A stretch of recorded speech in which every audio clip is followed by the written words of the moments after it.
Assalamualaikum warahmatullahi wabarakatuh. Izin memperkenalkan diri, nama saya Dewi Kautsar dengan NPM 20211151. Di sini saya akan menjabarkan sedikitnya materi mengenai berbagai macam arbitrase dari mata kuliah alternatif penyelesaian sengketa dengan dosen pengampu Ibu Aprinisa SHMH.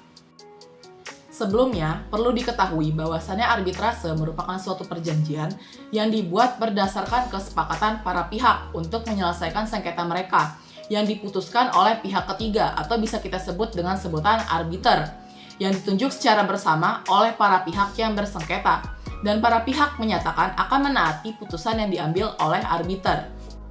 Arbitrase telah dibagi ke dalam beberapa bentuk klasifikasi. Yang pertama, klasifikasi arbitrase menurut kekuatan keputusannya. Yang pertama ada binding arbitration.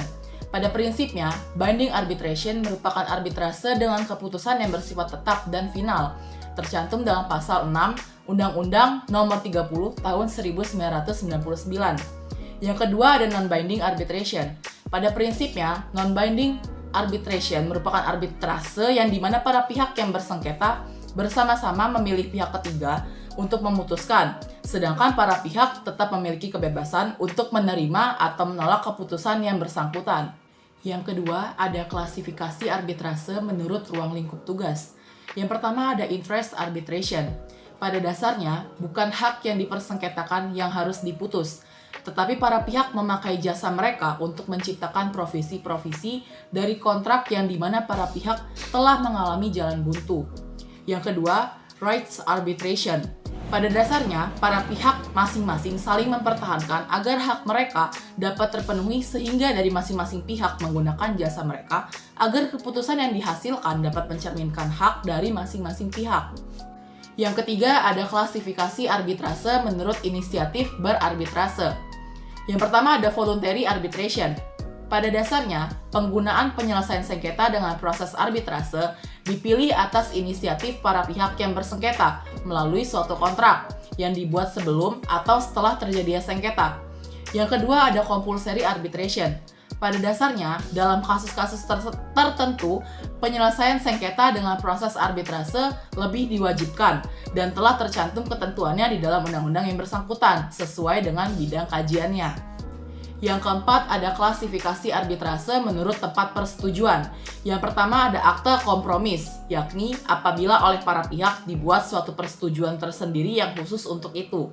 Yang kedua, common practice, yakni apabila dalam kontrak arbitrase akan tercipta arbitrase yang dibentuk secara insidental dan khusus untuk menangani perkara yang bersangkutan, di mana bentuknya ada yang ditunjuk oleh para pihak yang bersengketa dan juga ada yang ditunjuk oleh hakim.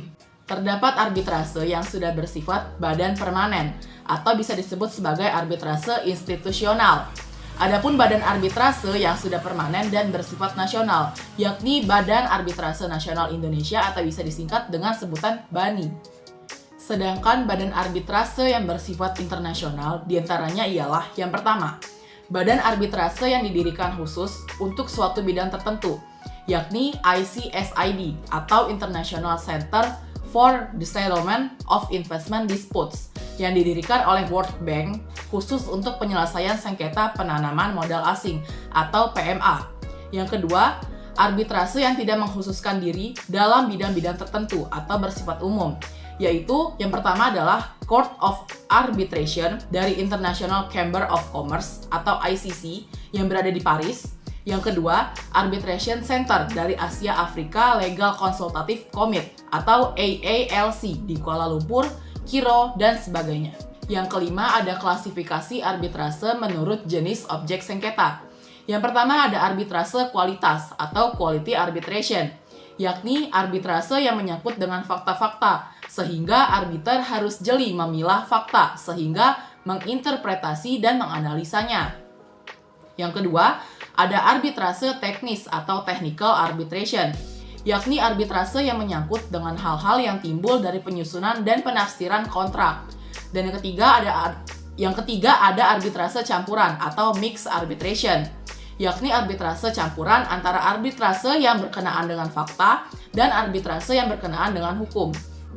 Adapun klasifikasi arbitrase khusus yang bersifat nasional, Yang pertama ialah arbitrase khusus muamalat. Yang kedua, arbitrase khusus perdagangan.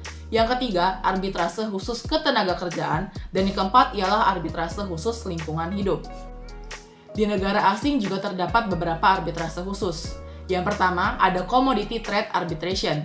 Yang kedua, Maritime Arbitration. Yang ketiga, Construction Industry Arbitration. Yang keempat, Rent Review and Property Valuation Arbitration. Yang kelima, Agricultural Property Arbitration. Yang keenam, Arbitration in Consumer Disputes. Yang ketujuh, Small Claims Arbitration in the Country Court District. Dan yang terakhir, International Commercial Arbitration. Demikian sedikitnya materi yang bisa saya paparkan. Kurang lebihnya saya mohon maaf. Terima kasih. Wassalamualaikum warahmatullahi wabarakatuh.